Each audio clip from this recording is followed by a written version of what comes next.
हमारे सौरमंडल की शुरुआत सूर्य से होती है। यह एक मीडियम साइज का तारा है जो पिछले 4.6 अरब सालों से चमक रहा है। लेकिन क्या आपने कभी ये सोचा है कि हमारे सौरमंडल का अंत कहाँ होता है? अगर आप सूर्य से शुरुआत करके आगे बढ़ते ही चले जाएं, तो कहाँ जाकर सौरमंडल खत्म हो जाएगा? यही एक ऐसा सवाल है जिसने सालों से वैज्ञानिकों को कंफ्यूज करके रखा है। इंटरेस्टिंग बात यह है कि इस सवाल के एक नहीं बल्कि 3 जवाब हैं और वह सभी काफी चौंकाने वाले हैं। आज के इस वीडियो में हम आपको इसी सवाल के जवाबों के बारे में बताने वाले हैं। सिर्फ इतना ही नहीं, वीडियो के बीच में हम प्लैनेट एक्स की भी चर्चा करेंगे, इसलिए इसे अंत तक जरूर देखिएगा। तो बिना समय गवाए आइए शुरू करते हैं आज का यह एपिसोड। सूर्य का निर्माण आज से 4.6 अरब साल पहले शुरू हुआ था। जिस जगह आज हमारा सौरमंडल है, उसी जगह पहले एक नेबुला मौजूद हुआ करता था। उस नेबुला को सोलर नेबुला के नाम से जाना जाता है। नेबुला दरअसल गैस और धूल के विशाल बादल होते हैं जिनमें तारों का निर्माण होता है। इनकी केंद्र का गुरुत्वाकर्षण बाकी बादल के मुकाबले थोड़ा ज्यादा होता है। धीरे धीरे सारा मैटर इसी केंद्र की तरफ खिंचने लगता है और केंद्र की डेंसिटी बढ़ने लगती है। जैसे जैसे इनकी केंद्र की डेंसिटी बढ़ती है, वैसे वैसे इनका तापमान भी बढ़ने लगता है। एक समय ऐसा आता है जब उस केंद्र में न्यूक्लियर फ्यूजन रिएक्शन शुरू हो जाता है। यहीं से एक तारे की ऑफिशियल शुरुआत होती है। हमारे सूर्य का जन्म भी कुछ इसी तरह से हुआ था। सूर्य के निर्माण के दौरान सौरमंडल में दूसरे ऑब्जेक्ट्स की भी फॉर्मेशन हो रही थी। वैज्ञानिकों के मुताबिक सूर्य के बाद सबसे पहले बनने वाला ऑब्जेक्ट बृहस्पति ग्रह था। यही कारण है कि यह सौरमंडल का सबसे विशाल और भारी प्लैनेट है। आज सोलर सिस्टम को बने अरबों साल हो चुके हैं, जिस वजह से इसमें कोई भी बड़े चेंजेस नहीं होते। दूसरे शब्दों में कहूं तो अब हमारा सौरमंडल स्टेबल हो चुका है। स्टेबल होने का मतलब है कि इसकी शुरुआत और अंत कंप्लीटली फिक्स्ड है। हमें शुरुआत के बारे में तो बहुत क्लियर जानकारी है, लेकिन अंत हमेशा से ही बहुत मिस्टीरियस रहा है। एक समय पर यूरेनस ग्रह को सोलर सिस्टम का आखिरी प्लैनेट माना जाता था, लेकिन उस पर पड़ने वाली ग्रेविटेशनल फोर्स को स्टडी करके वैज्ञानिकों को यह पता चला कि इसके पीछे भी एक ग्रह मौजूद हो सकता है। बाद में उस ग्रह की डिस्कवरी हुई और आज हम उसे नेपच्यून के नाम से जानते हैं। नेपच्यून के बाद भी डिस्कवरीज का सिलसिला नहीं रुका और वैज्ञानिक नई नई चीजों को डिस्कवर करते गए। आज हमें इतनी चीजों के बारे में पता है कि सोलर सिस्टम के अंत को डिसाइड करना एक चैलेंजिंग टास्क बन चुका है। ओवरऑल 4 चीजों को सोलर सिस्टम की आखिरी बाउंड्री माना जाता है। यह चारों चीजें एक दूसरे से बहुत अलग भी हैं और बहुत इंटरेस्टिंग भी। आइए इनके बारे में जानते हैं। Boundary 1, the Kuiper belt. Mangal और जुपिटर के बीच एक बहुत बड़ी बेल्ट मौजूद है जिसे द एस्टेरॉयड बेल्ट कहा जाता है। इसमें सैकड़ों एस्टेरॉयड्स मौजूद हैं जिनका साइज एक चींटी से लेकर एक शहर के बराबर है। एक ऐसी ही बेल्ट नेपच्यून के पीछे भी प्रेजेंट है जिसका साइज एस्टेरॉयड बेल्ट से कई गुना ज्यादा है। उसे द काइपर बेल्ट के नाम से जाना जाता है। इस बेल्ट को 1992 में 2 एस्ट्रोनॉमर्स द्वारा खोजा गया था। वह हवाई की एक ऑब्जर्वेटरी से नेपच्यून के पीछे के एरिया पर रिसर्च कर रहे थे। उनका मानना था कि हमारे सौरमंडल का विस्तार नेपच्यून के भी काफी पीछे तक है। इसका सबसे अच्छा उदाहरण प्लूटो ग्रह था। प्लूटो को क्लाइड टॉम्बॉग नाम के एक एस्ट्रोनॉमर ने डिस्कवर किया था। 1930 में डिस्कवर हुआ यह स्पेस ऑब्जेक्ट काफी सालों तक एक प्लैनेट माना जाता था, लेकिन 2006 में इंटरनेशनल एस्ट्रोनॉमिकल यूनियन ने इसे डॉर्फ प्लैनेट की कैटेगरी में डाल दिया। इंटरेस्टिंग बात यह है कि प्लूटो भी काइपर बेल्ट का ही हिस्सा है। इस बेल्ट में प्लूटो जैसे बहुत सारे ऑब्जेक्ट्स हैं और वो सभी रॉक एंड आइस के बने हुए हैं। काइपर बेल्ट की फॉर्मेशन सौरमंडल के शुरुआती समय में ही शुरू हो गई थी। जितने भी पत्थर ग्रहों की फॉर्मेशन का हिस्सा नहीं बन पाए, वह सौरमंडल के पिछले हिस्से में आकर इकट्ठा होने लगे। धीरे धीरे यह हिस्सा इतना बड़ा हो गया कि इसने एक विशाल बेल्ट का निर्माण कर लिया। आज इस बेल्ट को सौरमंडल की बाउंड्री भी माना जाता है। यह एक ऑफिशियल बाउंड्री नहीं है, लेकिन कई वैज्ञानिक ऐसा मानते हैं कि यहीं से हमारा मेन सोलर सिस्टम खत्म होता है। काइपर बेल्ट की शुरुआत सूर्य से 30 AU की दूरी पर होती है, वहीं इसका अंत करीब 55 AU बाद होता है। अगर आपको नहीं पता तो बता दूं कि AU का फुल फॉर्म है एस्ट्रोनॉमिकल यूनिट। यह डिस्टेंस को नापने की यूनिट होती है जिससे अंतरिक्ष की लंबी डिस्टेंसेस को नापा जाता है। एक एस्ट्रोनॉमिकल यूनिट का मतलब होता है सूर्य और पृथ्वी के बीच की एवरेज दूरी, यानी करीब 14.9 करोड़ किलोमीटर। काइपर बेल्ट के इतनी दूर मौजूद होने की वजह से इस पर रिसर्च करना काफी मुश्किल है। हमें इसके बारे में जो भी इंफॉर्मेशन पता है वह फ्लाई बाय मिशन के जरिए ही पता चली है। ये ऐसे मिशन होते हैं जिसमें स्पेसक्राफ्ट की टारगेट डेस्टिनेशन कुछ और होती है, लेकिन वह रास्ते में आने वाली हर चीज को कैप्चर करता हुआ चलता है। न्यू होराइजन्स और वॉयेजर्स ऐसे ही कुछ मिशंस के एग्जाम्पल हैं। काइपर बेल्ट में सिर्फ प्लूटो ही नहीं बल्कि और भी बहुत सारे डॉर्फ प्लैनेट्स मौजूद हैं, जैसे एरिस, हाउमिया एंड माकी। इंटरेस्टिंग बात तो ये है कि इस बेल्ट में एक विशाल प्लैनेट होने की भी पॉसिबिलिटी बताई जाती है। प्लैनेट 9 नाम से फेमस यह सेलेस्टियल ऑब्जेक्ट अभी तक हमारे लिए मिस्ट्री बना हुआ है। वैज्ञानिकों के मुताबिक अभी तक इस सेलेस्टियल ऑब्जेक्ट के कोई भी ऑब्जर्वेशनल प्रूफ नहीं मिले हैं, लेकिन इसके गुरुत्वाकर्षण के असर को सोलर सिस्टम के बाहरी प्लैनेट्स पर नोटिस किया जा सकता है।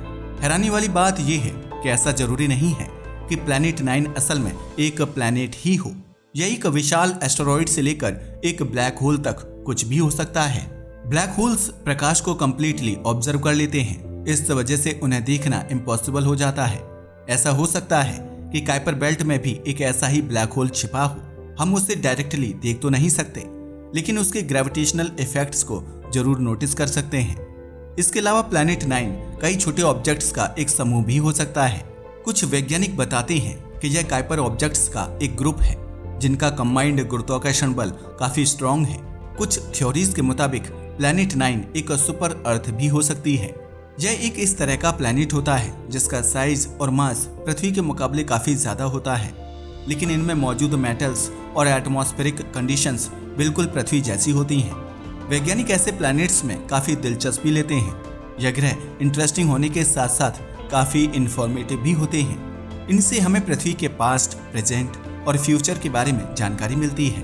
प्लैनेट 9 काइपर बेल्ट का वह हिस्सा है जो अभी भी एक मिस्ट्री बना हुआ है, लेकिन वैज्ञानिक इस मिस्ट्री को सुलझाने के लिए हर मुमकिन कोशिश कर रहे हैं। अगर भविष्य में ऐसा कुछ डिस्कवर होता है तो काइपर बेल्ट की शुरुआत को सौर मंडल की बाउंड्री नहीं माना जाएगा, लेकिन फिलहाल साइंटिफिक कम्युनिटी इसे एक पॉसिबल बाउंड्री की तरह कंसीडर करती है। आपकी इस बारे में क्या राय है, हमें नीचे कमेंट करके जरूर बताइएगा। आइए बढ़ते हैं सौर मंडल की दूसरी बाउंड्री की ओर। द हीलियोस्फीयर हमारा सूर्य प्लाज्मा का बना हुआ है। यह मैटर का चौथा स्टेट है जो इलेक्ट्रॉन्स के फ्री होने पर फॉर्म होता है। हर एटम के अंदर इलेक्ट्रॉन्स मौजूद होते हैं जो न्यूक्लियस का चक्कर लगा रहे होते हैं। जब यह एटम्स एक दूसरे के बहुत नजदीक होते हैं तो यह सॉलिड स्ट्रक्चर्स का निर्माण करते हैं, लेकिन जैसे ही इस सॉलिड स्ट्रक्चर को हीट मिलती है यह कमजोर होने लगता है और लिक्विड स्टेट में कन्वर्ट हो जाता है। अगर उस लिक्विड स्टेट को भी हीट किया जाए तो यह और भी ज्यादा वीक होकर गैस में कन्वर्ट हो जाता है। लेकिन क्या आपको पता है कि गैस को हीट करने पर भी एक नई स्टेट का निर्माण होता है। दरअसल मैटर की उसी स्टेट को प्लाज्मा कहते हैं। जब एटम्स के पास इतनी एनर्जी आ जाती है कि उनमें मौजूद इलेक्ट्रॉन्स उनसे अलग होने लगते हैं, तब प्लाज्मा का निर्माण होता है। हमारा सूर्य इसी प्लाज्मा से बना हुआ है। उसके केंद्र में चल रहा न्यूक्लियर फ्यूजन इतनी एनर्जी प्रोवाइड करता है कि एटम्स के इलेक्ट्रॉन्स अलग होने लगते हैं। ये इलेक्ट्रॉन्स अलग होने के बाद भी इधर उधर मूव करते रहते हैं, जिससे करंट जनरेट होता है। और जैसा कि आपने अपनी छोटी क्लासेस में पढ़ा होगा कि करंट जनरेट होने की वजह से मैग्नेटिक फील्ड भी जनरेट होती है। इसका सीधा सा मतलब ये है कि सूर्य के पास भी एक स्ट्रॉन्ग मैग्नेटिक फील्ड है। मैग्नेटिक फील्ड को आप एक कवच की तरह समझ सकते हैं, जिससे मैग्नेटोस्फीयर का निर्माण होता है। यह एक ऐसा एरिया होता है जहां मैग्नेटिक फील्ड के इन्फ्लुएंस को सबसे ज्यादा महसूस किया जा सकता है।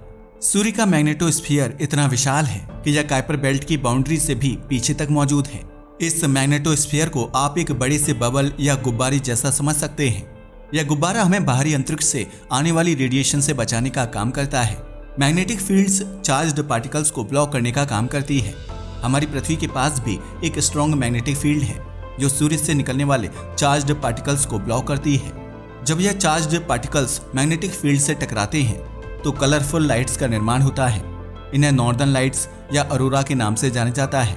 यह अरोराज पृथ्वी के साथ बृहस्पति और शनि ग्रह पर भी देखने को मिलते हैं। स्क्रीन पर दिख रही तस्वीर में आप शनि ग्रह के फेमस पिंक अरोरा को देख सकते हैं, जो बहुत ही खूबसूरत दिखाई देता है। साल 1967 में अलेक्जेंडर डेसलर नाम के साइंटिस्ट ने सूर्य के मैग्नेटोस्फीयर को एक स्पेशल नाम दिया था, द हीलियोस्फीयर। हीलियोस्फीयर में हीलियो शब्द का मतलब है सूर्य और स्फीयर का मतलब है गोलाकार। आपको जानकर हैरानी होगी कि हीलियोस्फीयर को स्टडी करने के लिए एक अलग सब्जेक्ट भी बनाया गया है। जिसे हीलियोफिजिक्स कहा जाता है। इसमें सूर्य के मैग्नेटोस्फीयर के साथ स्पेस वेदर और स्पेस क्लाइमेट को भी स्टडी किया जाता है। वैज्ञानिक बताते हैं कि हीलियोस्फीयर के एंड को सौरमंडल का एंड भी कहा जा सकता है। ऐसा इसलिए है क्योंकि इसके बाद इंटरस्टेलर स्पेस की शुरुआत हो जाती है। हीलियोस्फीयर को सोलर पार्टिकल्स के बिहेवियर के अनुसार अलग अलग पार्ट्स में डिवाइड किया गया है। टर्मिनेशन शॉक इसका पहला हिस्सा है, जो प्लूटो के ऑर्बिट से भी पीछे मौजूद है। इस एरिया में सोलर पार्टिकल्स की रफ्तार अचानक से कम होने लगती है। दरअसल यह अंतरिक्ष से आ रहे पार्टिकल्स के प्रेशर की वजह से होता है। जब बाहर के पार्टिकल्स सोलर पार्टिकल्स से टकराते हैं तो इन पार्टिकल्स की रफ्तार कम हो जाती है। जिस एरिया में यह रफ्तार कम होती है उसे ही टर्मिनेशन शॉक कहा जाता है।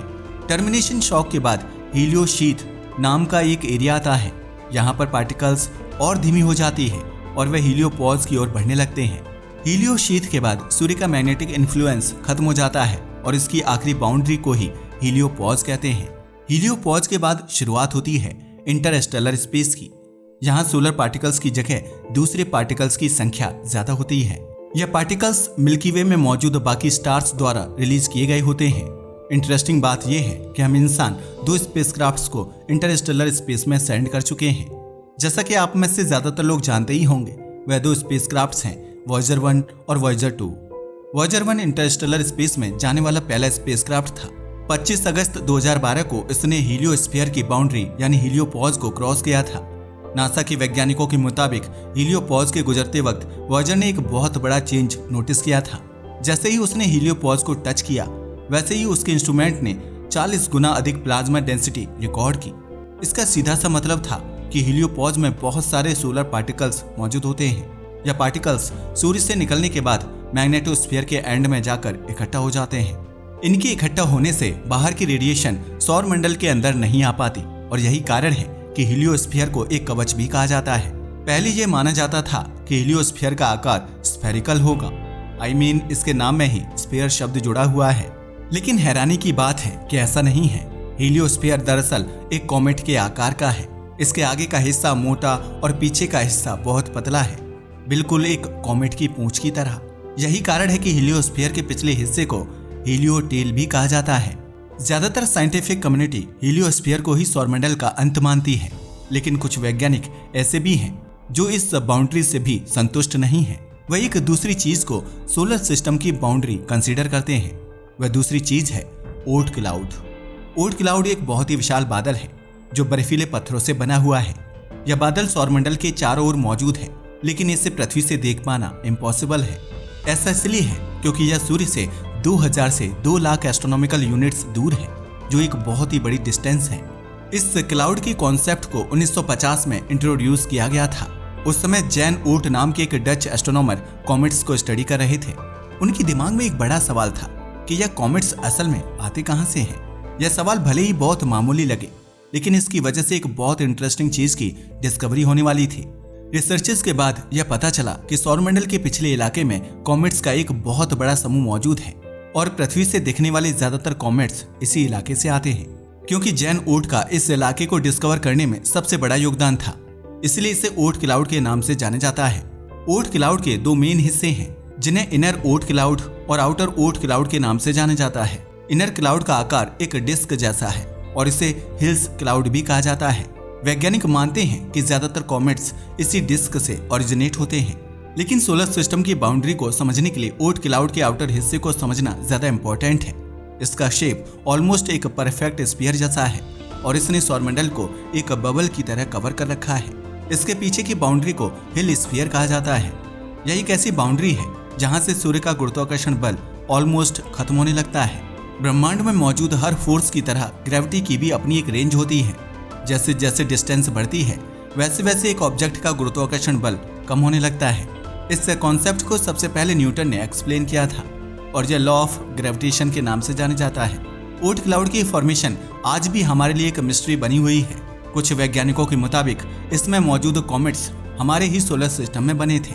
वहीं कुछ वैज्ञानिक यह बताते हैं कि वह कॉमेट्स दरअसल किसी दूसरे सोलर सिस्टम से आए हैं। हैरानी वाली बात यह है कि दूसरी थ्योरी को ज्यादा महत्व दिया जाता है।